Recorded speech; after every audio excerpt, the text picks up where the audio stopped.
My name is Kingsley. I'm sitting in for Nicola, who should be joining us shortly, but we have an exciting lineup today. Uh, our special guest is Mr. Kingsley Carter, and you'll be hearing more about him.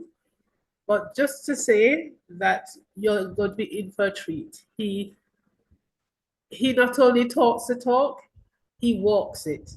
And he's there to lead the way, show the way, share everything that he has known and done and experienced to make you better at what you can do in the whole world of agriculture. And while we're waiting to start, just want to run through some of the highlights. We're in the middle of Organic October, and we have a number of exciting events coming up. Monday, as you know, is National Heroes Day, and in the month of November, we'll be sharing something on one of our most internationally known national heroes, Martha Garvey. There'll be a special film screening that will be taking place on November the 29th. So we'll give you more details about that. And for this week, we have, well, for the month of October, for the Genesis project, we have two exciting workshops coming up on water management. The first will take place this week, Thursday. That's the 23rd of October in Trelawney at ANR Farms. And on October the 30th, we'll be having our final water management session. And that will be at C&J Garden in Clarendon, Tollgate Clarendon. So this is going to be a really, really exciting workshop. You'll be learning everything about water. Once it comes on your land, the relationship with the water, the relationship with your land. And it's going to come together in a way that is clear, crystal clear. We also have coming up in November our last formal session for the Genesis project, and that will be our cover crops webinar. Last year, our webinar attracted nearly 100 people. We had people from 13 countries participating, as far away as Europe and Spain, and we even had a Spanish feed. So there's a lot to learn, and we have a very exciting lineup of panelists for this year. Kingsley, who is leading the charge today, he will be one of the panelists for the cover crops webinar. We also have Stacey Schwartz, Robert Wheel, Dr. Gaius Exudi, and Dr. Stuart Wise. So it's really going to be a plethora of expertise and knowledge to tell you how cover crops really makes your farming practices kick up a notch. You want to robe the land in good things, and cover crops will show you how to do that. We will also be having our farmer, the last in our Organic October Farming to Farmer series or podcast. And for next week, we'll be just reviewing what has taken place, not only in the month of October, but generally for the JOAM membership. So we look forward to seeing you next week as well. So without further ado, I would like to welcome Kingsley Carter, farmer extraordinaire, a good friend to JOAM and anybody who wants to grow good food. He has been on the journey of farming from a very young age, but he really got serious about it probably about 14 years ago. And what he's sharing today is something that changed his whole approach to farming. Because a lot of people go into farming and they just plant, but they don't factor in all the conditions that will make you successful at farming. And we need to move from the level of hand to mouth. We need to be sustained by the work that we do. We are sustaining the planet, and in return, we need to design what we are doing to make sure we are sustained by all of that work and effort. But Kingsley, I am going to leave the real introduction to you. I would like you to tell us a little bit about you and what puts you in such a unique position to speak with authority on the subject of crop budgeting. So, Kingsley, over to you, please. Hi, good evening, everyone, and thanks again for the opportunity to be here speaking to you. And as Colleen said, I've been on this journey a while, and for those of you who don't know, I've been on both sides of the world and made the transition into organic some good years now. So, what caused me to switch? Well, in a nutcase, just for this podcast, I don't want to be too long on that. But in a nutshell, we were doing color production at the time. At the time, we had a challenge with armyworms, and it was so bad that we were being recommended to use various different type of toxic chemicals.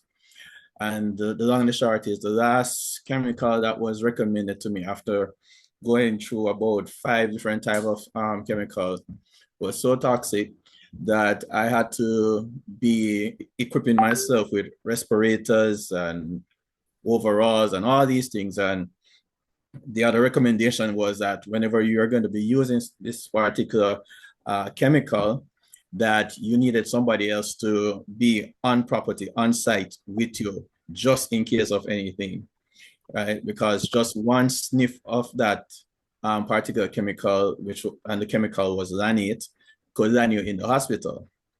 So my wife came one evening, saw me using this chemical, and said, I'm going to have to find something else to do, but this cannot work. The other thing is, she also asked me to do, which I didn't do before, was to make an account of all the chemicals that I've been using. And I had a deadline, which was supposed to be the weekend, to get this information to her. So in doing this, this stock taking of the various chemicals that I was using, I happened to realize that what I was doing was not feasible. And so much to my embarrassment, I didn't want to show my wife what I have found. So I waited. The Friday came and she didn't ask about it. And I thought I had gotten away. And Saturday morning came and there was no question, but sure enough, Sunday morning she woke up and she asked me, did I not ask you to put together a plan as to what was the cost of all these chemicals that you were purchasing? And I had to pull out the document and show her. And as soon as she looked at it, she knew something was way out. It was not just adding up. And she was like, this cannot work. And so I started to do some research and means of finding out what could be the solution. So, and that's how I end up coming across organic, and the safety measures, much more safer, and everything really, environment and so forth, better use and so forth. So that was how I got into the organic movement. So that is my journey in short, and I've learned so much along the way with so many different persons coming along to help. And also thank God for people like Source that had a program at the time, that we were doing this search, that brought in various consultants from overseas to train us. The program was Train the Trainer. And I'm so grateful for the opportunity that was given. And this is why we are here. This is why I also encourage anybody else who wants to come into this movement, into farming and so forth, especially when you're talking about organic, please try and get the training. There are a lot of information out there. We don't want you to be making the mistakes that we who have gone before would have made. So thank you for that. And that's my journey. Okay. So I think we can start now with the site. Let's get into why we are all here.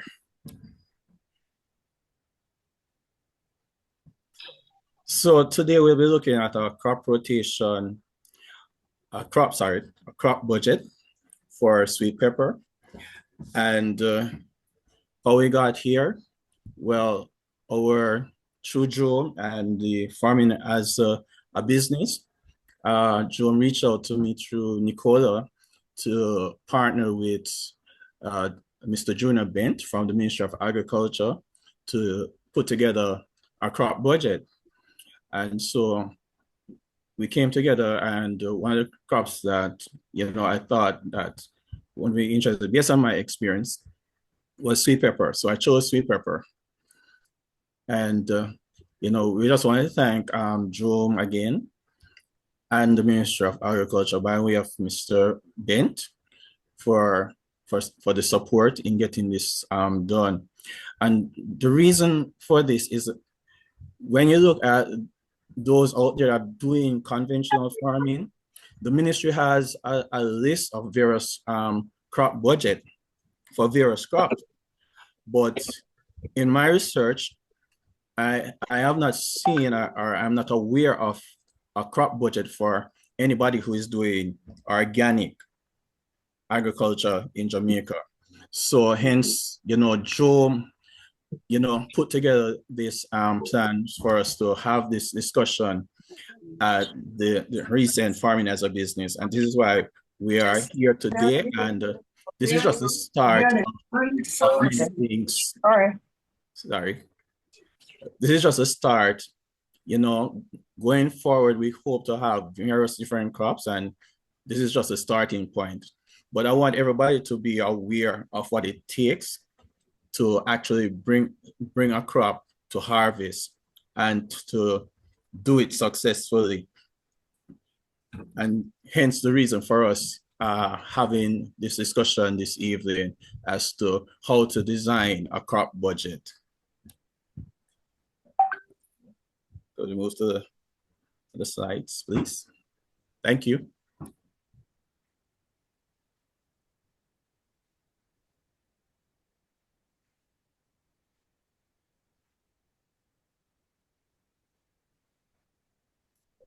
Next slide.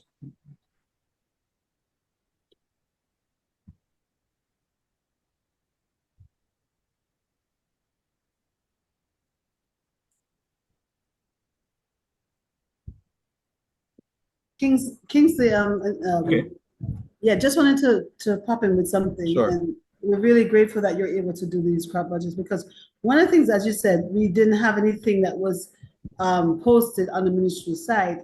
And a lot of times people come to us, sometimes it would be somebody that wants to do a value-added product, and they want they want a particular crop, whether it's tomato or pepper or something, and they think that they can just give us the seeds, and we should be able to just, give us the seeds, and that's the end of that. And so that's not the case, because there's a lot of things that has to happen to be able to bring a crop. People don't think about the weeding, they don't think about the man hour, the labors, all the different amendments we may have to do, all that kind of stuff. And then they get upset when they give somebody like some seeds and a couple dollars and think that that's going to be enough to take it. So with always when we're doing our training with the farmers, and whether through one cocoa or having these conversations, that is so important for us as farmers to be honest about the whole cycle of things. It's same like somebody build a house and them send money to Jamaica, and the person who's a contractor know that we're always a little price sensitive, so they want to tell them one part of the job just to kind of get the thing going, and they don't tell them, say, yo, we're gonna need some steel, we're gonna need to do the decking, we're gonna do all these different things. And then when it doesn't, when we keep asking for money, they get mad, like, I thought it was going to cost this. So it's so important for us to have that conversation with everyone. Okay. Okay. Thank you, Nicole. Waiting for the slides. Yeah, so while we wait for the slide, yes, so most people, as you said before, really don't consider these variables. And some people think that just giving you, as you said, a pack of seed is all that you need. You know, I had that experience in the past with relatives overseas, right? But you know, this is where we are at, and this is why we are doing this so that everybody can be aware. So if in case, and this is what I'm doing presently now, right? So when people ask you, you can actually bring up your crop budget as to what it's going to take, the elements, right, that are involved in putting this plan together, and also Make persons where the person is talking. Okay, everybody that is coming on, please, or is on, please remember, it's very distracting to please mute. Okay, thanks. Kingsley, sorry about that.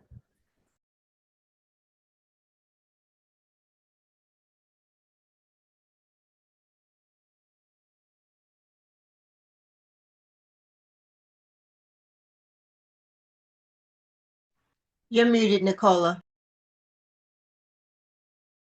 I think that we muted Kingsley as well. Could we, Kingsley, could you unmute? Okay, you're hearing me now? No, yeah. Sorry about that. I think when we had muted, somebody else is unmuted. Wilson, please mute. Okay. Okay. Come on, guys. We do this all the time. This is not a new technology. Allow the person to speak, and please keep yourself muted. All right, thanks. Yeah, so I don't know where I was before, but as I was saying, it gives everybody involved an understanding as to what it takes to get this crop to harvest. So this is why you do the crop budget, and it also makes you know whether the crop that you are going to be investing in is feasible, either for the location that you are in, or based on the weather situation, your land topography, right? Whether this particular crop is good for you, and whether or not you should be choosing another crop that is more feasible, right, for what you have at the time, right? So this is why we do the crop budget, so you have a good understanding of everything that you need to bring that crop to a final finish where you are blessed at the end of the day to say you have done a good job and you are seeing good returns. So the elements of the crop budget. So these are the things we are going to be looking at.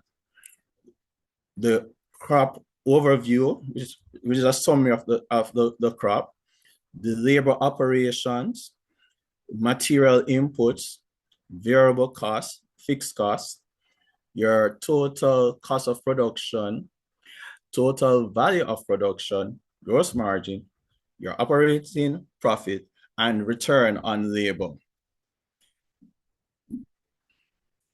So under your crop overview gives you a summary of the particular crop you're going to be doing.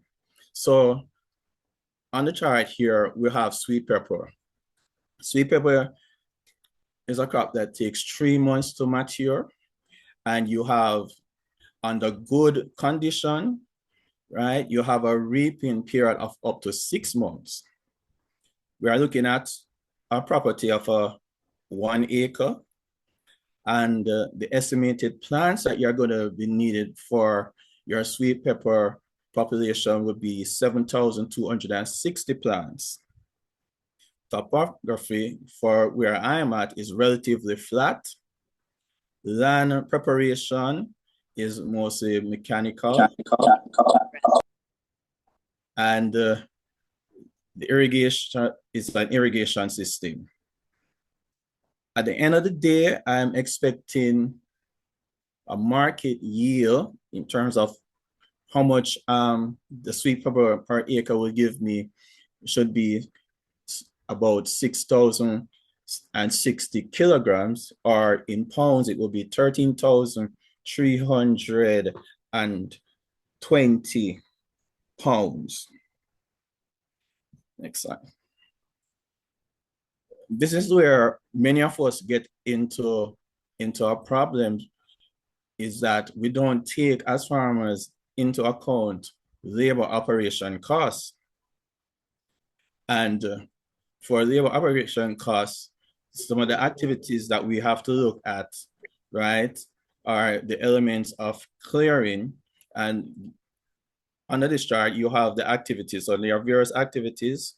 We have unit, which is man, otherwise, for the exception of where you see the tractor, and the number of man days it would take to do all of the various activities, costs, right, and your total cost.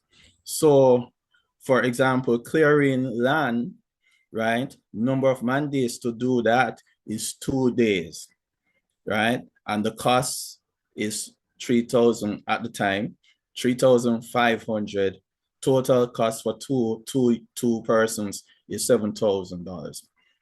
The next activities that you have under this would be your cleaning the land, so getting rid of all of what you would have cut and everything.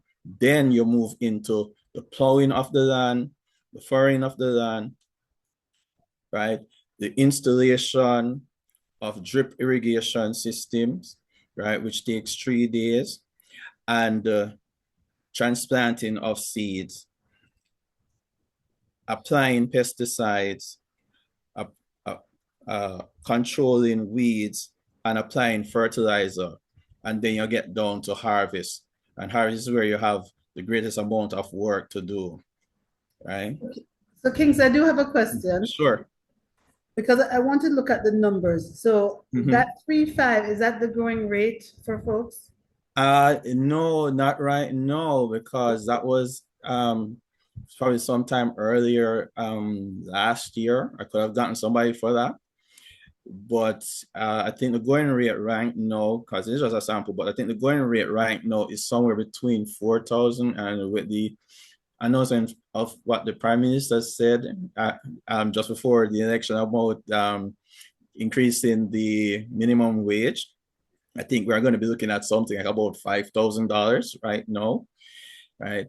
Which for most persons getting involved into farming and seeking labor is a challenge right now, because many of the persons that we would actually get to help us on farm are now moving towards the construction, because there's a higher incentive where construction is concerned right now. But that's where I think it's at right now. But this is just a guide as to what you can do. So when you figure out, because some people charge more based on your location, right? So in my area, I'm sure if I'm going to be asking somebody right now, they might be telling me the minimum is probably 5,000 right now.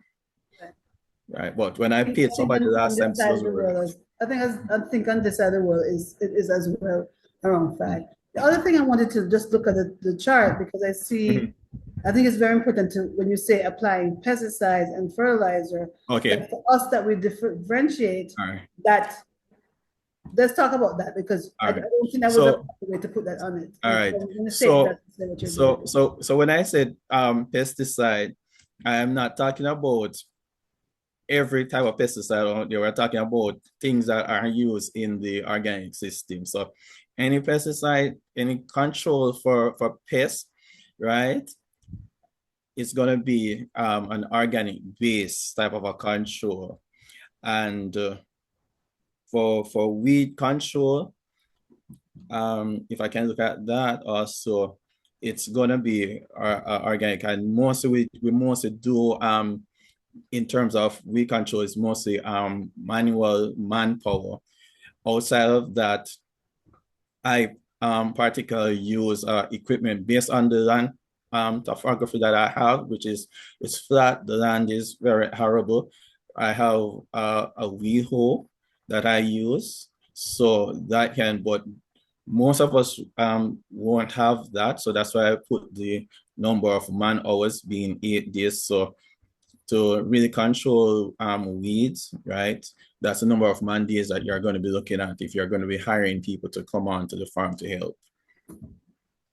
One more thing before you go. There's something in the chat that's saying, I think it's someone in the chat that they mentioned about the rate of plowing and furrowing of using the rother rates.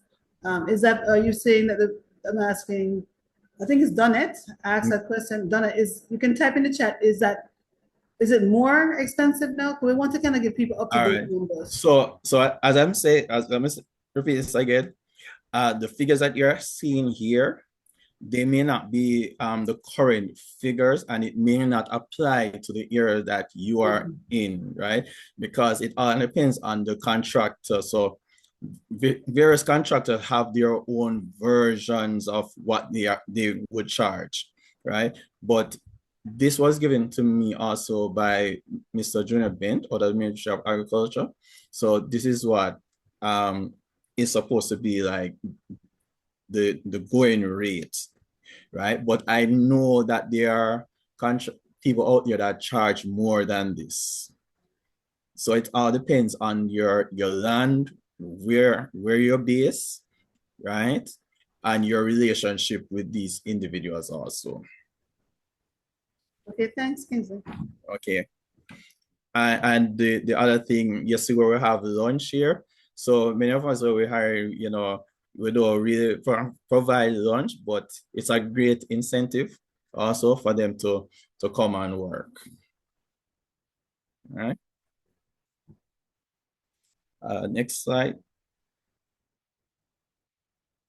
So here we have your variable costs, and your variable costs is your short-term costing of what you are going to be needed as your material input, and this can change based on how much when you increase the planting space. So for a 1 acre property, this is what your variable costs would look like: the material inputs, quantities, unit price, and total cost. And this is relatively what it is right now, the going rate. So I've tried my best to get these figures as close as possible as to what they're supposed to be right now. So for planting material, seedlings, you're going to need a quantity of 7,600 plants, seedlings. And while we have that, I always like to have a little extra just in case anything goes bad in the field, right? And the going rate and your seedling costs depends also on the variety of the pepper that you are doing. So this cost here is for seeds that are like the California Wonders, which is at the lowest spectrum of sweet peppers, right? If you're going to be doing Revelation, where the cost for the seed, just for 1,000 seed, is like about 3 times what you would get for the California. So the Revelation, I think, is anywhere above 15,000 going up to $20,000 per 1,000 seeds. And so your cost for your seeds would increase, right? Your seedings would increase. So it wouldn't be like at 25,000, it would somewhere about anywhere between $35 to $40, right? We take into account water, and this is one thing that is vital to any crop that you're doing. You have to know where you're getting your water, and a stable supply of that water. So for us, it's a flat figure, right, of $5,000, right? And you need to be able to find that $5,000 for the the duration of that 6 months that you're expecting to be doing this crops. The other thing that you're going to be needing is your fertilizers, and you use different fertilizers for the various different stages of the plant. And this is why I said earlier that training is vital. You need to know at what stage you use the various different types of fertilizer that you're going to be using, right? The next thing is so I put the insecticides that are organic based that you can use. So right now, and can give God thanks that St. Jago came up with this. I actually met the person out of Canada that some years ago that introduced this to us now, Execute. It's an organic pesticide. It's mostly used to control broad mite and other various type of pests, right? We have neem oil, which is like the known thing for everybody these days, but it's not in every case that I use neem, because there are certain things that the neem oil won't be able to control, and so you utilize other things, especially when you have a heavy infestation of worms. But one of the things I encourage farmers, you need to be doing preventative control, so you don't have an infestation. But just in case, this is where cure comes into play, and your BT, right? And things. And interested enough, let me stress here. This is why I do this crop rotation. I feel a couple months ago in following my plan, and I had an incident that I needed the BT, right? And when I went to the various farm store, I couldn't get one of the brands that had that, right? I couldn't get Diapel, I couldn't get Agree, right? And right away, I thought it was a conspiracy, right? Because for 2 months, I couldn't get that. And my normal thing is to do up this crop budget, to see everything. This is and this is upon the insistence of my wife, right? That I get everything I need for the entire lifespan of that crop, right? So that I don't have an incident like this. I actually lose, the color of the crop that I was doing at the time, because I couldn't get that. And in organic, right, I can't touch anything else. So I just had to suffer that loss, right? So it emphasized to me never again to go down that road to make that mistake. So for the various crops that I'm doing now, I'm making sure that I have everything I need before I even start planting, right? So just to emphasize learning from my experience. And the fungicides that we use are Python 27 and this, right? And the Vericide is SAR Vericide, right? To help control any type of disease that the plant may pick up. So these things we don't use these things when we see the symptoms, right? We use them even before. So there is a rotation pattern that I do with these things. And this is why I say again, training is important, right? So knowing the crop, you also need to know the various diseases and pests that comes with this particular crop. So those things you're not cover in this crop rotation budget, but you see the things that you need, but you need the training to identify and to know when to use what. Kingsley, before you continue, somebody had put in the chat that being able to have all of these items and purchase them, like you said, is a very wise idea, because we tend to just start with the seed and we do a little labor and then we run into the problem. And especially for organic people, we have to plan, because we know that a lot of these things are not available all the time. right? And so if you're going to go into something, it's about preparation, right? About prepping the thing and making sure that you have the resources available. I'm really grateful for this because most of the time you don't see this. Like, you know, we don't do this work ahead of time. We don't know all the things that's even on island that's available to take you through it. And that's one of the reasons that we're showing you that not to just start something and go, oh crap, I'm having mites, I'm having this, I'm having that, and not know what to use on it, or also that you might have this problem and you have to design for it. So I'm just grateful that this, if nothing else to take away from it, is detect issues. Because essentially what he's doing is walking through the cycles and the things that could possibly happen, and that these are the preventions. So you make sure that your farm store have it. And also, if you're a conventional farmer, because remember, this is just best practices. If you're a conventional farmer, to know that these items that are in the farm store are UMRI approved and that you can actually get them and utilize them, right? Thanks, Kingsley.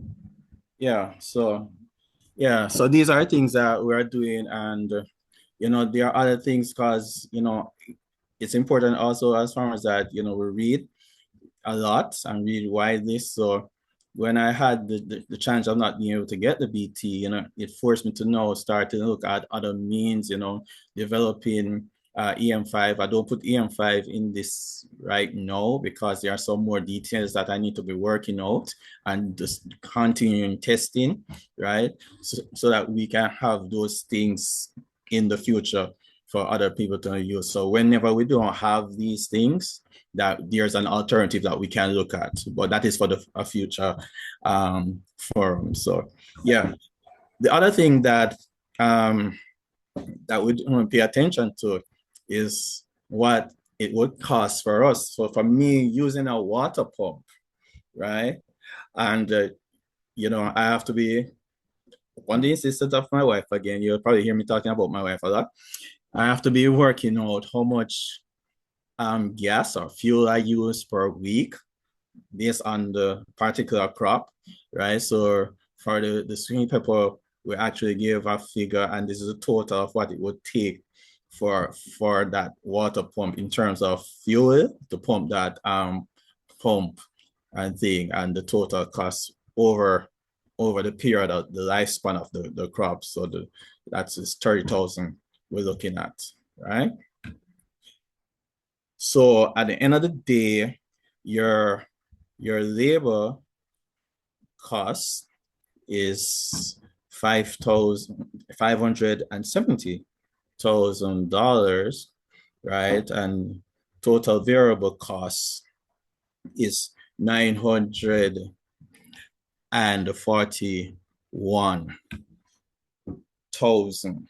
So it's a pretty sum, right? But you have to bear this in mind. So you have to know the income that you have, how you're going to get this. And, you know, I can say you probably can cut it in stages, but you have to be sure of where the fund is coming, and it must come when you need it. So if you're going to you're going to be getting these things in segment, right? You have to know that for every segment that you divide it in, because you may not be able to find that whole 900 and something thousand one time, but you have to know that this income is coming at the end of this segment, and before you reach the next segment, that the other funding that you need is coming in.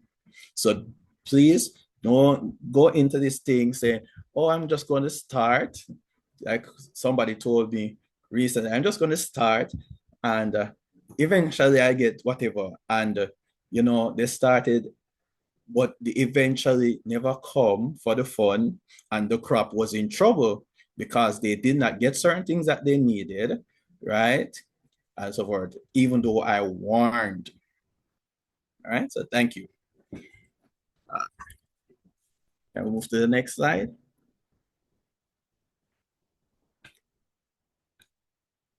And so this is where I kind of made some adjustments. So when you go on the ministry's website, you won't be seeing all this, but it is good for you to have. This is a little bit more detailed, but it is good for you to have so that you can know, you know, the benefits of what you have going forward. So here we have your fixed costs. Your fixed costs are your inputs / assets. And this chart shows the cost for these items, right? The quantity in which you're going to need it, right? The total cost, plus the economic lifespan of the various equipments that you're going to be using.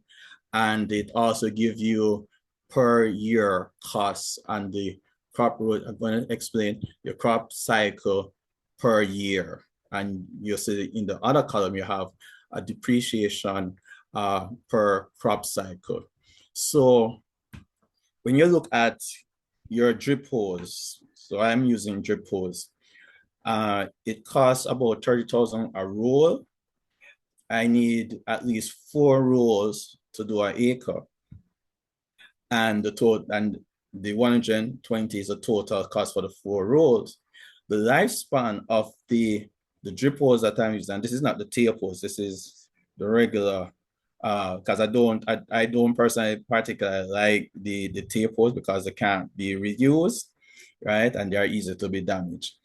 So I use the regular ones, right? So the lifespan of these that drip hose is 7 years. So to get the per year cost of the drip hose, I divide that 120,000 by the 7, and I will get that $17,143 that you're looking at. But the crop cycle, which is the other column, is that the sweet pepper, I can do 2 crops of sweet pepper in a year. So because I can do 2 crops of sweet pepper in a year, right? This 17,000 wouldn't be sufficient. So what I do is you divide the 2 crop cycle. So you divide the 17,143 by 2, and you get the 8,571, which will give you what it costs. This is appreciated, what it costs for that first crop that you do. And this is how we work out for every other item going down your seedling nursery, the value, right? And your water pumps, your head hose, your connectors, your water filters, and so forth. So that's how you do the calculation. And this is how we arrive at the end of the day, your total of $37,901. So this is a good way of you understanding, because you couldn't say for the period of 1 year that your drip hose value 120,000, because the lifespan of that drip hose is going to be lasting more than that 1 year. So you need to know what it's going to cost for the current crop that you are doing, which is overcome by that $8,571. Everybody with me so far? All right, thank you. Next slide. So we want to know the total cost of production. So your total cost of production would include the elements that we have been looking at before. So your variable cost, which we worked out earlier, plus your fixed cost, right, would give you your total cost of production. So for me, the total cost of production is 900, when I add the variable cost to the fixed cost, is $978,939, right? So that's how we work out the cost of production. So the cost of production is what you need to get the crop, right? Can we move to the next slide? Hopefully everybody understand that. And then we have total value of production. So your total value of production is a total production yield. So your production yield, as we said earlier, it should be at least $6,060 kilograms, right? If you do a good job, this is just an average, but if you do a good job, you can be up more than that. But this is just the average. So this is what you're supposed to, if you're meeting all the various conditions that we stated earlier, this is what you're supposed to be getting. And you times that by the price. So the going rate, I think now the other day I checked, it would have been like about 440 for sweet pepper, right? So you times that by your total production yield, and you get your total value of production. So that would be your 2,666,400. All right. Next slide. Your gross margin. Your gross margin is total value of production minus your variable costs, which we worked out earlier, right? And that is going to give you your gross margin. So we're not talking about when I reach the profit yet, right? So next slide. And the operating profit. So your operating profit is where you take your gross margin and you also minus your fixed costs, right? So those items that we worked out earlier, right? You minus your fixed costs, give you your operating profit. And by the time we move to the next slide,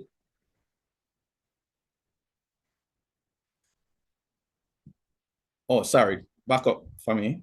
That's a bit. So your operating profit, this 1.6 887 is what you'll be earning in hand. So this is after you have taken out all your other expenses. Move to the next slide. So the reason for putting this here, right? Return on labor, right? This is for your own personal labor that you would have invested if you had been working in the field. You are your family members. This is how you're going to work out now the value for which you need to pay yourself, right? So this is where you take the profit for the year and you divide it now. So if you have been making records of how much time you personally spend as the owner or your family members in the field, this is now where you calculate. So you put the number of hours that you have been working and you divide that now by the profit for that 1 year, and you'll see how much value you would have placed on yourself in terms of the labor that you would have invested. So you would have, if you back up to the figure earlier, right? So if your operating profit is a 1.6, right? It would be that 1.6 divided by the amount of hours that you would have spent in the field, right? To know what it is that you would have been making for your labor in the field. So Kingsley, I see where you put that. A lot of times what I've been doing is actually putting it in the initial man hours as well, because the tendency for us is not to wait and to take it, put it where it is there, even though we're planning, and we don't put it in there. And then we go, oh, well, we're not going to put it in there, we'll get it afterwards or something like that. And then that's where I think a lot of us end up losing money on it.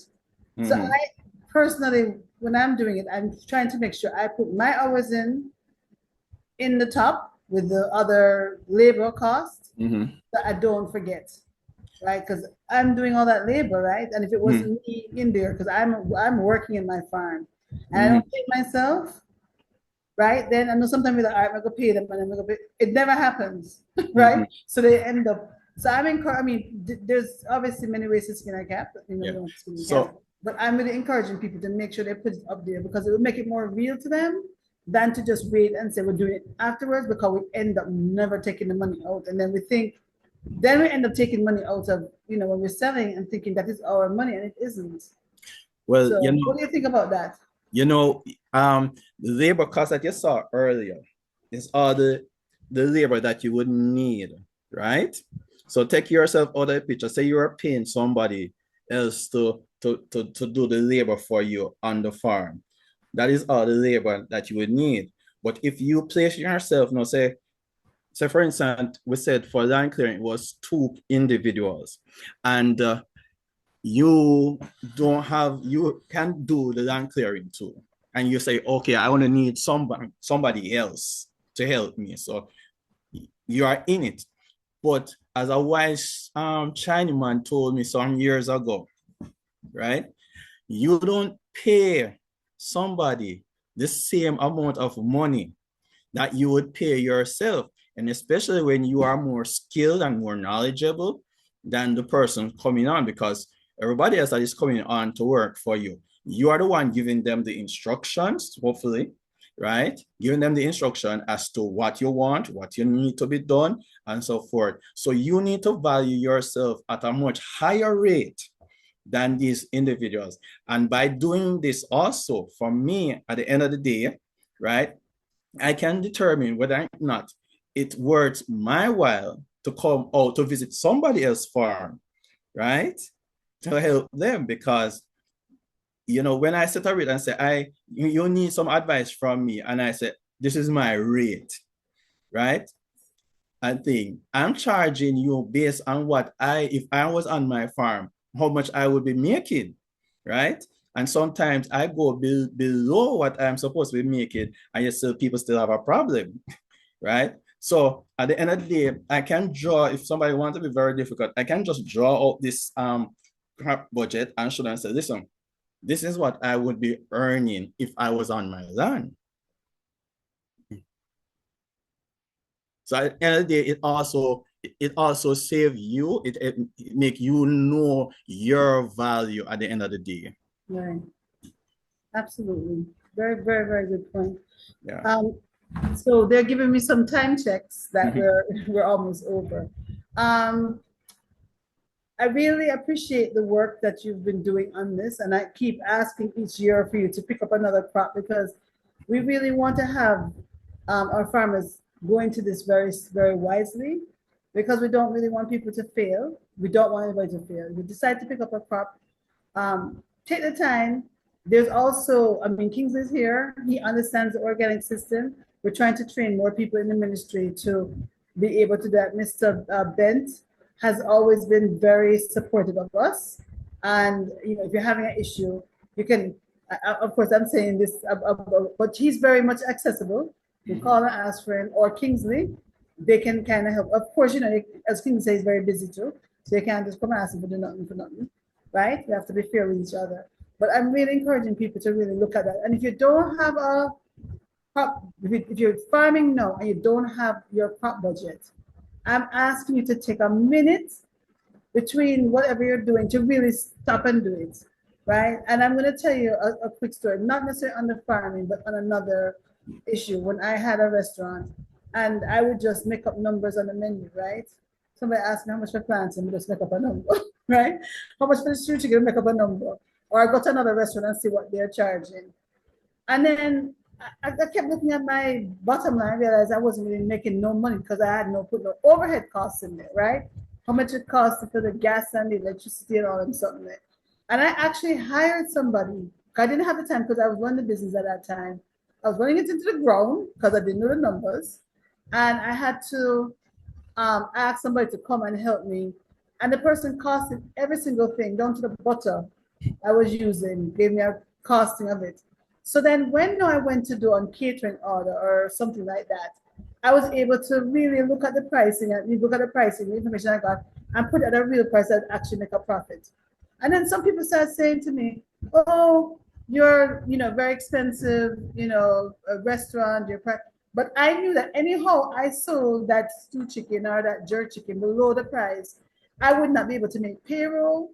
I couldn't pay the bills. And it just made me get very strict, right? If you want to go down the road and somewhere else and go pay for that food, I know that that restaurant down the road is going to fail because I know that they did not do what I did, and I had to stick with it. So I was very successful because the quality was good. I knew what I was doing. I was able to stay in business for 14 years, right, and be able to be successful because I could, and also I could pay my staff. So it's the same. I take this over to the farming thing, but I feel it's very important for us to be able to know the numbers. If you go to, it's like when you go to, we had a, remember Kingsley, we had a gentleman that came and talked about our score, that came and did the training with us. And he would say, would you go to a cricket match or a basketball match? And when you go, the first thing you do is you ask what the score is. You show me like, what's the score? You never just go there and sit there and watch the thing and go on, what is the score? And if you are farming and you don't know what your score is you are not farming. It's like you're playing the fool, right? You don't know what you're doing. Straight up. Like I just call everybody else on it. You don't know what you're doing. Because you don't know what anything costs. You don't even know really what the price should be. And I see all the time with farmers. So we were doing a crop of cucumbers. And we went to sell some at the Morant Day market. And the person came to us and they wanted to give us $30 a pound for the cucumbers. And I'm like, no. And it was like, no, man, this is what everybody. And I said, that's everybody else. I know the cost of to do these cucumbers, what it cost me. And if I sell it for less than the $50 that I cost it out for, it's like me just give them a labor, just give it away. So I said, I'm not selling it to you. And I went and I found another market for it, right? And or I turned it into some of it, I turned it a value-added product, right? I made some what's the thing? Pickles, which I got a better higher price point for the pickles then, right? And I sold some at the 50, actually $55 a pound. So these are some of the strategies that we need to think about when we're doing this work. If you know the prices, say any go you go below that, and you're trading the higglers or anybody else is selling your product incorrectly because they are taking your products. And we sat there and watched the guy do it to the product. He ended up paying us the money, took the product, and he turned around in our face and sold it for $150. Mm-hmm. I mean, I was just like, what? No, man, this can't go so. And did that. And so I was just like, and what are they doing? They didn't put in any of the hard work we put in over that crop. And they sat there and just spin it and got $150 for the cucumbers. So I'm saying any of us who are on this program, because I went to look at some people that are on here in farming.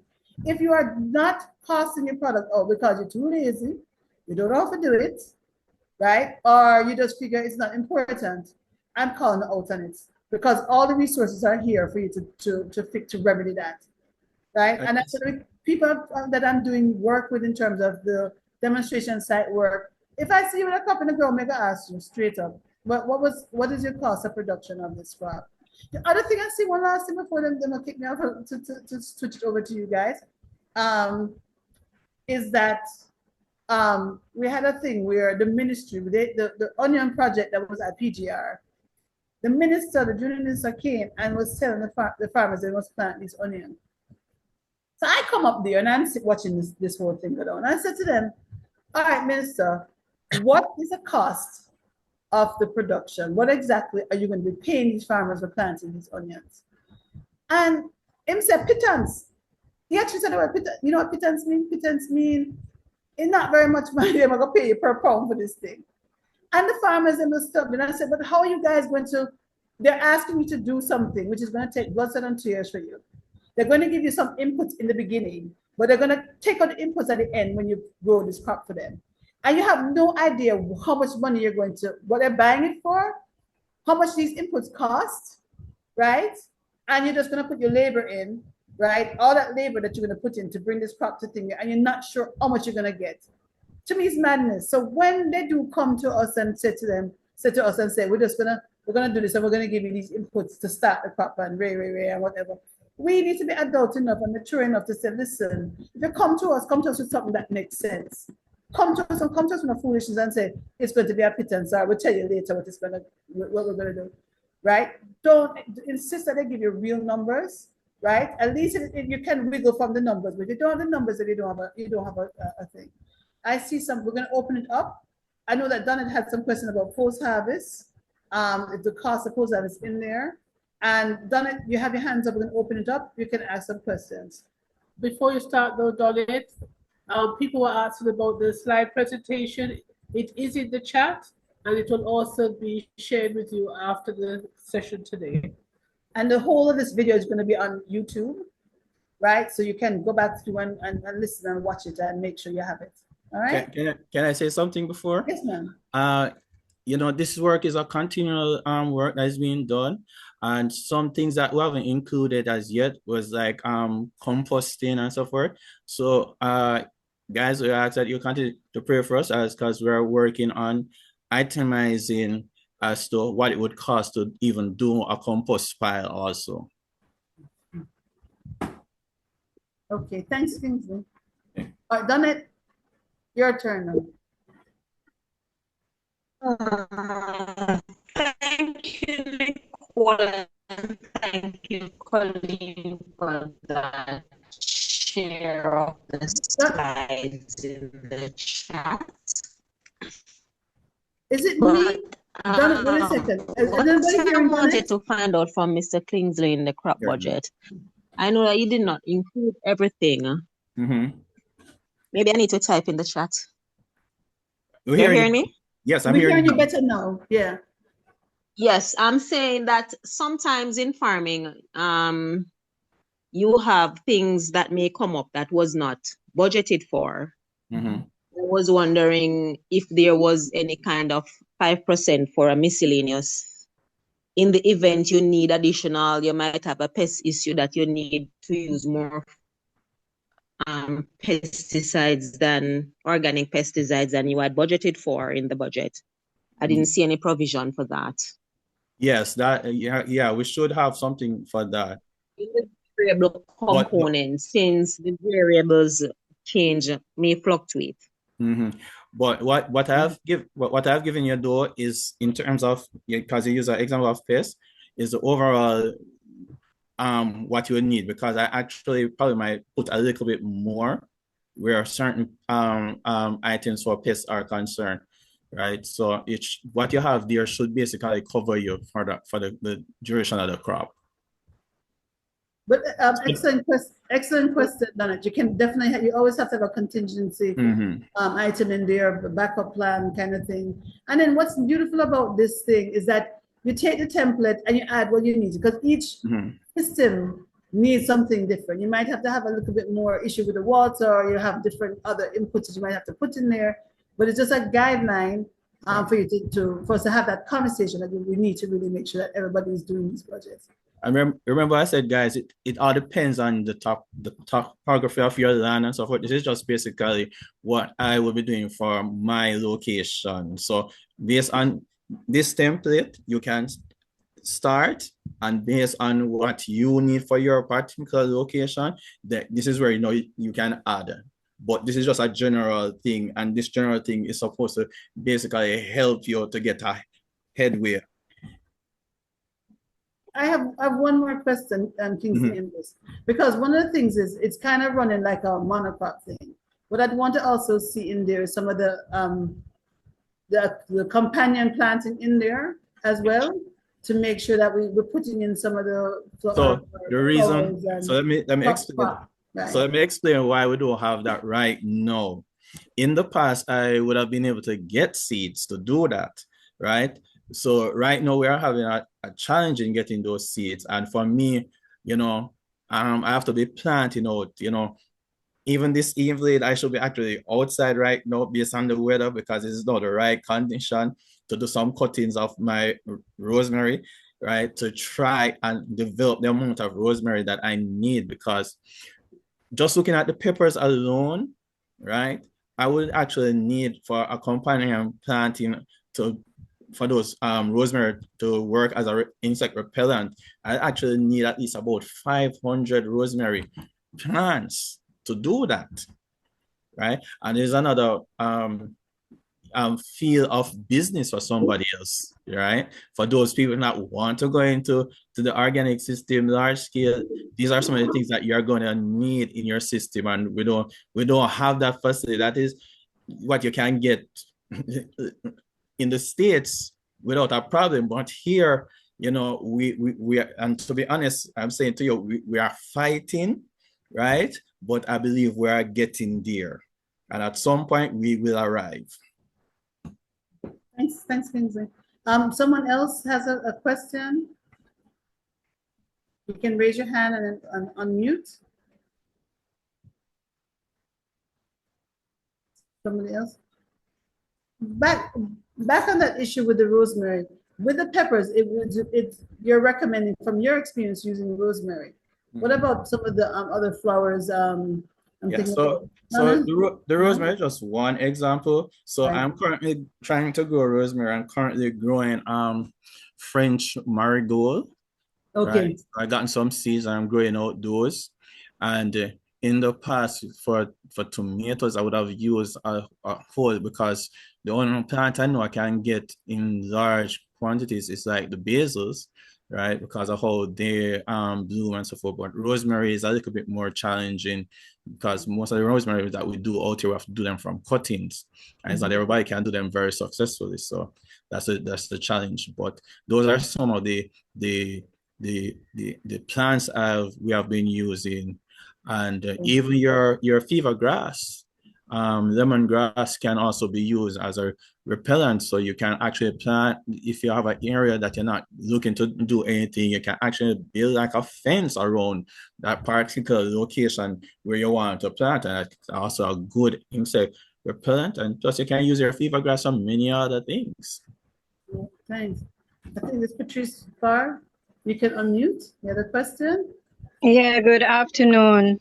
I'm learning, and am I to understand that he's saying that you can use rosemary, the lemongrass, or any other, like I have French thyme. I have tomatoes presently, so can I like plant a couple of these plants around my tomatoes as an insect repellent? Is that what he's saying?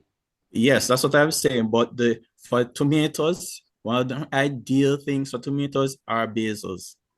Okay. So you can plant like basil, you can plant like the marigold, right? And when you do plant the basils with the tomatoes, it actually increases the flavor of the tomato. Oh. Yeah. Thank you. You're welcome.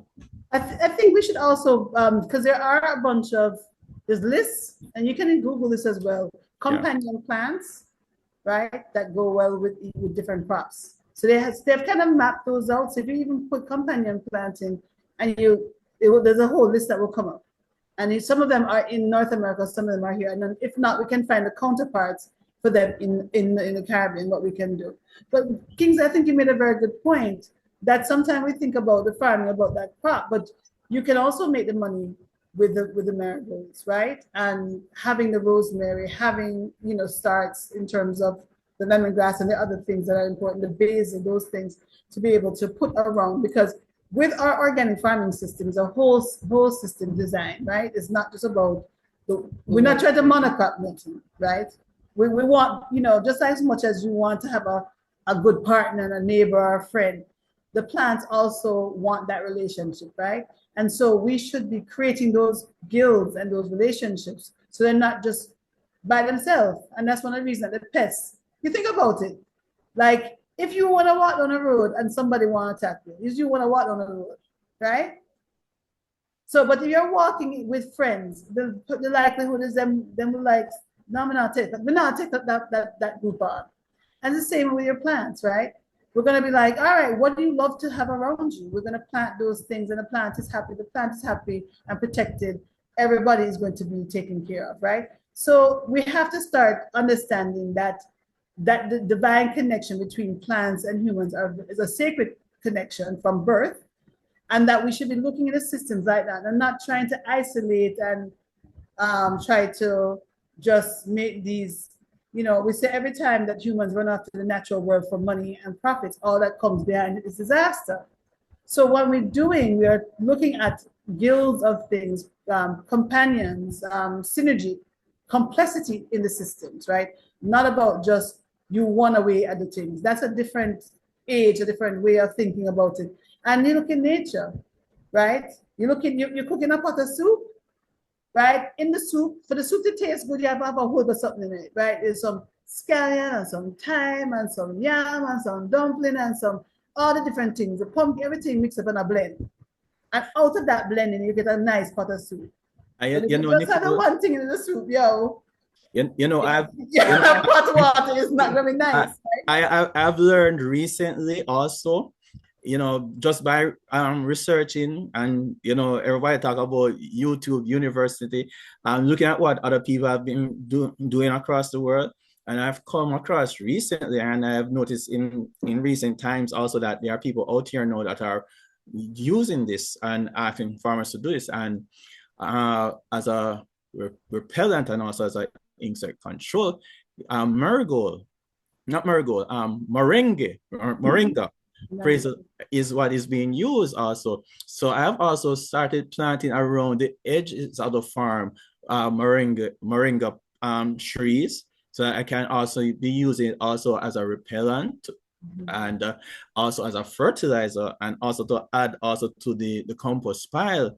And there are other things that I would have seen, and I'm noticing that these plants are here locally. Some of them, they are just growing wild on the street and we don't even take note of it.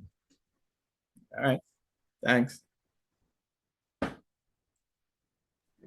see Dorian has her hand up. Can you open the mic? Hi, evening. Sorry, I was late coming in, just got home. I was thinking that using scallion is also very, very useful as intercropping. And we have lantana, our wild sage. I'm not saying plant it in the middle of the bed, but if you plant it on the edges of the beds, not only do you get a pretty flower, but you get that strong, strong scent. And that person who talked about French thyme or Bowles mint, whichever one you call it, it's very, very useful also. And it's easy to control and it's easy to grow. So while you're worried, Kingsley, about getting your rosemary, you can take your time because it means rosemary will give you a double crop. But until then, there are a lot of other things that you can plant. And the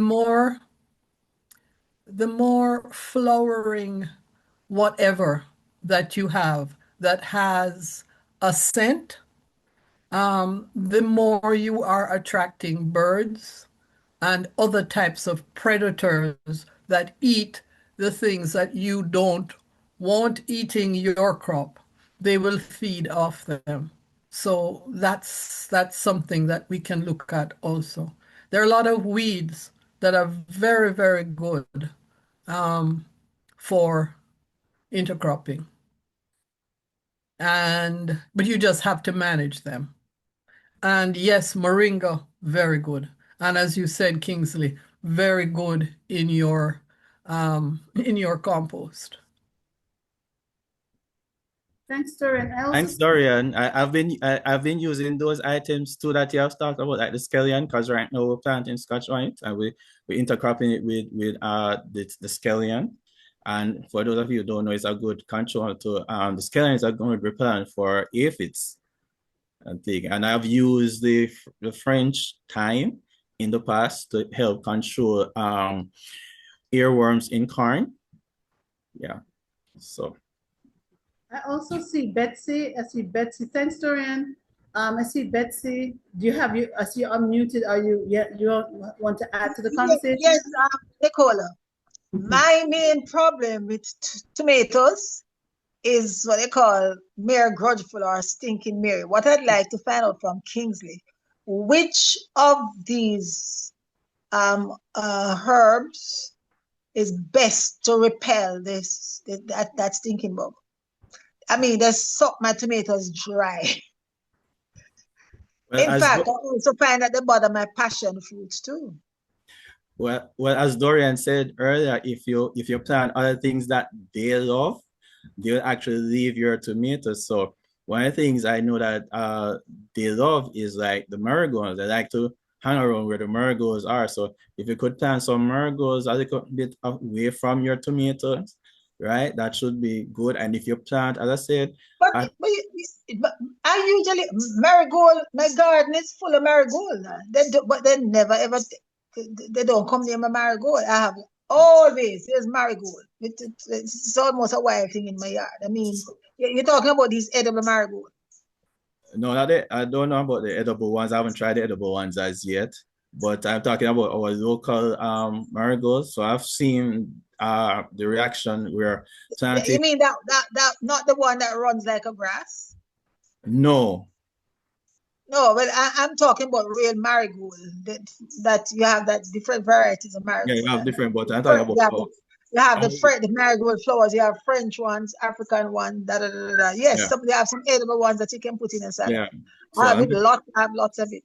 Yeah, I'm not talking the edible ones, right? I'm talking about the other local ones that we have. The other local one we have here. All right, that is the stink and pretty. Yes, the stinking pretty. That one, yeah. Right. Okay, it has to be the stink and pretty. Right, and that in the country where my people are from, they actually know it for that name, stinking pretty. So if I go there and ask them about marigold, they don't know nothing. But if I say stinking pretty, the reason why they call it stinking pretty is because of the stink bugs or the grudge flu that you call it. Actually, it has a very strong scent. Yeah, but not that's so nice scent, but it's a beautiful flower. Yeah, but that is that scent that attracts the bugs. Okay. Yeah. So okay, but I would advise I definitely need to plant it on the farm where the tomatoes are grown then. Yeah, but not directly. Maybe what I could do is plant it as a guard, as you would plant corn around the tomato. Right. But please make sure so you plant the basil alongside. But the basil I certainly will start intercropping with it. It just reminds me that we need to have those entomologists back again, like Dr. Bug and some of the people from Rhodes, because there's also all those lists of things that we can be doing with the various bugs. I think we should have Dr. Bug back as well. For those of you maybe are new, I think he's been on a couple of times, and he has a whole list of methodology as well. And I see Dorian has her hands up again. Yes, go ahead, Dorian, unmute. Okay, just as we're talking about the basil, could all of you, if you have standing water anywhere, please get hold of some temple basil, because that basil, once it grows a spire, break off that spire and put it in the water, and it stops the mosquitoes from breeding. What I didn't hear you say what kind of basil? It's the temple basil. Okay, I'm going to, right? And that's very important. I gave a lot of seeds out to the farmers because we were finding that up in the mountains, even where you have standing water, you're now getting mosquitoes. So if we can get some of that, it's called tulsi. Yeah, okay. Oh, tulsi. Right? So if you have tulsi, please share those bracts at the top with all your farming friends. Get people to grow it, because in any water, the mosquitoes cannot breed. Okay, excellent. And it's very important because we're killing ourselves with mosquitoes right now. And particularly like hurricane season, we don't have any water, so we put things out to catch water, and then the next thing that happens, we're full of mosquitoes. Okay, so that's very good. Thanks, Dorian. And if anybody out there has that, please pass some this way for me, please. I'm dying over here on the farm with the mosquitoes. I just tried to get some more, and the place where I was buying it was out. And of course, I'll try, but I don't think I'll get any before I come back home. But if anybody has the ability, get it. I mean, you one little packet you can share with people. because you only need one to start to Right. grow. Beautiful. And then, Yeah. you know, one will more than fill basket, will fill pail. Right. I Okay, see but it's Janice. very important. It's a really a health protection as well. Yes. As well. Janice, I see you're Yeah. on. Yes, hi everyone. Good afternoon. Good presentation, Kingsley. Is the Tulsi the same as the holy basil, Dorian? Hands Yes, gone. it is. Temple Right, the basil, holy because basil. of Yep. course, right, the holy basil. Yeah. All right, that's fine. All right, thanks. Mm-hmm. And for those of you who are new to the program, that was Janice, is the president of JOAM. She's also a farmer extraordinaire as well. So it's nice to have you on. And Janice, you're going to say the thank you for later on. I didn't get a chance to call you earlier, but Okay. yes, we're doing this. I saw that there was Lloyd that had unmuted. Lloyd, did you have a question or a comment? Lloyd, are you there? Okay, you just wanted to unmute. Thought you had something to share with us. I have another comment. Kingsley, I had put Yes. in chat the importance of early intervention with regards to the pest management, because I'm happy that you highlighted all aspects. You know, because even within the organic system, we know that there are sometimes there are some incursions and so on. But it's always important to mention early intervention and observation before it gets out of hand. Yeah, So I had asked, you know, the yeah. importance of that. Yeah, The role of that. and that's why I said earlier, you know, it is important that if you're coming into the system, that you get training or you understudy with somebody, right? So you can spot things before it starts to develop, and you know what you need to do to prevent. Because especially for us as organic farmers, it's all about prevention. So we don't want to sit, as I said, sometime at source, I had a project to do from one of the lecturers, and they gave us a particle pest. We were supposed to select a particle pest. So the pest that I got was the beet armyworm, and the crop that I was currently growing was corn. And you know, there are different stages of the beet armyworm, and we always say, well, we want to make sure that we don't get it at all. But if we do get it, we want to catch it in terms of observation at the first star. We do not want to let it get to a second star. So prevention, knowing the pest that affects the various crops that you have is key. And I can't stress enough. I wish when I started out as in the farming world, right, that I had somebody that I could understudy, right, and the training to know these things. It would have saved me a lot of money. Thank you so much, Kingsley, for that. Very, very important. Observation, scouting, being, you know, really being in the farm. It's not just putting the things and turn on the drip and walk in and not really checking it. You also are in relationship with the plants. Go through, talk, play some music, hang out in the space. You know, it really is about that. So it's about redefining our relationship to nature as we're trying to work with Mother Nature to feed ourselves, right? So we need to start shifting the way how we are looking at things to a much more holistic way. And speaking about that, we wanted to talk quickly about the urban permaculture course. I see, Lloyd, that you're unmuted again, but let me go through this and then we can see whether telling me my time is up. But I wanted to talk about the urban permaculture course. There are a lot of us there are new people into the field because we see what is going on in the world and we want to start doing more production, more backyard gardening, more farming, more knowing where your food comes from, more redesigning of your landscape, your homestead, right, to make it more sustainable. And I just want a regenerative, not even just sustainable, regenerative.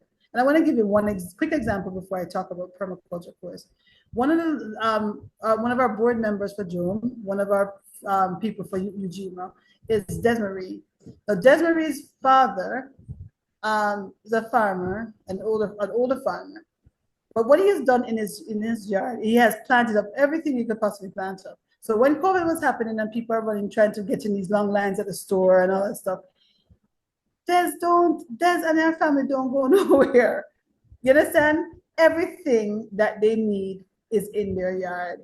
Them have yam, them have sweet potato, them have all kind of fruit tree, them have Des does eggs, she does her chickens for the most part. I mean, she's not going nowhere for nothing. For the whole 2 years, I mean, really, she didn't. She goes like toilet paper or something like that, but she don't make a practice to go into those stores to buy anything because she had everything in her yard, and that really taught us a lesson. That those days of when our grandparents had a little bit of this, had this all different trees coming in season, different seasons, they never worried about if they were going to starve because they had the 12-month growing seasons and they put those things in. All of us have to get back to that space. If you're in an environment where you're not having that opportunity, that's when you need to be friends with a farmer, right? And not just be friends with them and you want go them when you go country, you read down the people in place, right? Constantly ever tell people, don't go to people in place and read down everything and not even do any kind of exchange. That is not appropriate. You go, you give them a day. Survey on your computer, your laptop, on your phone. I don't amount of hours you spend on the phone and the tablet and those things. Take your backside out into the yard and go put something in the ground. Or make a friendship with somebody and say, all right, I'm gonna come and give you day for day, 1 day out of the month that I can actually, utilize. And so the permaculture course is coming up. If anybody is wanting to look at redesigning their environment, whether you're in an urban setting or not, we're having this February 1st to the 14th. We're gonna be at Hope Gardens. And we have, it's gonna be, going from 9 to 5 during the day. We had to do it like that because we're trying to get folks from the different ministries and different people to come. Now people say, I can't take off the time. Oh no, I can't take off the time. I can't, or I don't have the, I don't have the money, I don't have the time. And those two things are what's going to end up killing us because we don't prioritize what is important. We are not machines yet. We haven't, some people maybe taking a plug and plugging the chip in the back of their head. But if you haven't done that, the way that you feed yourself on the planet right now is biologically, which means you have to eat food and drink water to live. And if you find that you can't organize yourself to take 2 weeks out to learn how to take care of yourself in a holistic way, how to reset your environment, how to be able to plug into the organic intelligence that's around us, there is something that is very wrong. And I call in everybody. There's 50-something people on this call me. I call everybody out on it. A lot of calling out today, right? And I'm saying to you, figure a way to make sure you have the time. And if you don't have the time, you find somebody else in your family that can come and take the lessons, and then they go back and cross-train, right? And you learn from, right? It's very, very important. It's vital for us to redesign our environments so that we can live and eat off of the lands that we are watching and we're stewarding and we know our food comes from. It is that important. The course itself, I don't even, wait, Michelle, put back up the thing again. Let me see. Let me see the flyer because I forget how much it costs, right? Make some, if you're having problems with the money, make some kind of payment arrangements where you put down a little, you know how we do partner, put down a little, right? I don't even see it's on here. Or give us, it's 1.5. I'm going to look at getting some sponsorship so we can reduce that cost. But remember, we have to pay the teachers. We have to make sure that all the things are done for it, right? It's worth it. It's the best investment. Anybody who's taken a permaculture class can say it's the best investment that you've done because you get to redesign your entire life to actually save your money, right? Instead of JPS, and we learn appropriate technology, you learn how to catch water. So instead of spending money on those things, we're going to learn how to not do that. I tell people, because I took the permaculture course, I can honestly tell you what I have to pay. I have to figure out how to not pay that cell phone bill. But I'm catching my water, storing it, and I'm utilizing it through the house, right? I'm learning about redundancy in the system. I learn about solar, what's appropriate, what's not appropriate technology. I learned how to design and redesign and put because my tree crops is my 401k. So that I'm not stressed out and I can do what I want with my life and not have to feel like I have to work like a I wouldn't say dog because sometimes dogs are, but have to be on this treadmill of working. Whoever's on these calls, you have to take the time to redesign your life, because those days of having pension is no more. Them pension something, you see people get laid off, fired all over the place. And especially as we get older, those safety nets are not available anymore. So the investment, I'm saying to you, put the investment in learning how to redesign your space so that you can relax into as you get older and not feel like you have to be stressed out. So that's one. And that course is coming up. Figure some way for somebody in your family to come and take it so you can understand how to readjust. And I always say that everybody else has made designs on you. Every product that you bought, they made a design that they will capture you into their product.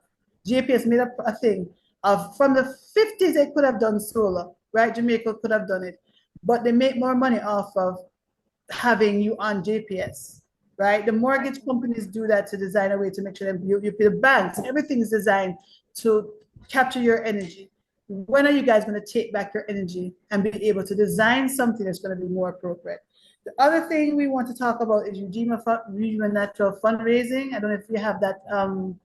We are asking for folks to donate to us, because we're looking at the distribution system that we will have, that even you can be able to add to the distribution. You might have a product or a service that you want to add into that island-wide network. We're asking for your help. We want every single Jamaican that really believes in organic to donate $100 or $1 US to the cause, because we have a lot of big talk, right? And we ourselves are culprit. We talk about how we don't have money to do this. How we look at everything in your closet where you buy Prada, you buy whatever expensive $1,000 phone, you buy all the things that we buy, and how much investment are we investing in our own selves, in our own health, in our own people that are doing businesses. How much of that are we doing? We can't talk about nobody else. We have to talk about, in permaculture, you learn about working with zone 1 and 0, which is where you stand. You can't fight the world, but you can do the work where you stand by the choices you make and creating a better environment for yourself. I'm going to ask Madam President to give our vote of thanks for our lovely presenter, and then we're going to respond why. Right? Go ahead. Good afternoon again, everyone. Is my camera on? Are you seeing me? No, it's not. Let me see. All right, better now? Yeah, right. Yes, we can see. Okay. Thank you all for joining this podcast. Kingsley, I think you did an excellent job. And what is very important, because we know in our heads, but it's very important for us to document. And some of the things, like we may underpay ourselves, we may not even have a line item which indicates, the cost of us being in this space. So it's very important for us to document. And even what would be interesting too is to have the information side by side. So we say, okay, going organic, this is your true cost. And if you considered conventional, then we're talking about, and we have that data to say, well, it's going to be 25% much more expensive. And even though they think that the yield is better and so on, the cost overall in the long run, your health, safety, and everything that goes with that is definitely a disadvantage. So I'd like to warmly thank you for your presentation, and I know it's already shared in the group. I saw a quick question about pest management, if JOAM is going to be doing a pest management presentation. We have the podcast, so it's something that we'll always revisit. We've done prior to now that kind of presentation, so you just need to keep in touch with us. And for those who are not yet JOAM members, we encourage you to be a part of the movement, right? Our membership is $2,500 for individuals, and if you have a farm, it entitles you to 4 members at $4,000 for the group. So next week it's our turn, right, Nicola, to wrap up Organic October. Okay, So, please. right, so we ask you to stand by and join us next week as we engage you once again in this very well thought out podcast. And I know it's gaining traction, and it's not limited to our local borders, but all across the Caribbean. So once again, thank you all for joining us. Thank you, Kingsley. Thanks to Ujima and Source, Nicola and Colleen. And we ask you to join us next week at 4 p.m. Right? We'll give you an update on our organic October, what has taken place. Any feedback on yesterday before we go at Ujima? Before we do that, I think that we want to just go on with And just to say, I want to thank the team behind this because we couldn't be here today. We couldn't share with you without all of the hard work of Michelle Geister, Nahala Shirley, and the rest of the production team. And just to remind you that the podcast will be available on our YouTube channel. That's the Source Farm YouTube, as well as the JOAM channel. And we're also on Instagram and Facebook. So you can catch us in many places. And I want to thank everybody who joined us today because without you, we would not have a program. So thank you, and we'll see you next week. Yes, congratulations. and I think you were asking about what happened yesterday with the we did have Organic October. We did have a number of people stop by. It was and got a lot of beautiful, delicious food, right? We yes, really the tastings. The farmers that really shared a lot of different recipes with us, and it was a really good turnout. We want to see more people coming out to the market and putting your money where your mouth is and being able to support the farmers that are doing this really beautiful work and providing the island with clean food. So I'm really grateful for that. So we'll see you next week. We have the board is on the hot seat. I'm putting the board, the JOAM board, to talk about what it is that they have coming up, some of the things that we've been doing. We had a wonderful presentation from the past elders in the organization, and we're going to be talking about what do we have planned for the next couple of months and into 2026. Very important. So look forward to seeing you all, and thank you so much. And just then peace and blessings for the rest of the week. May you guys have a wonderful, safe, and productive holiday. And also to remember that it is Heroes Day tomorrow. And you know, sometimes you have the national heroes, but there are heroes in our lives, and we need to honor them. Unity. So, yes. Take care. Thank you so much. Have a blessed one. Take care, everyone. Bye.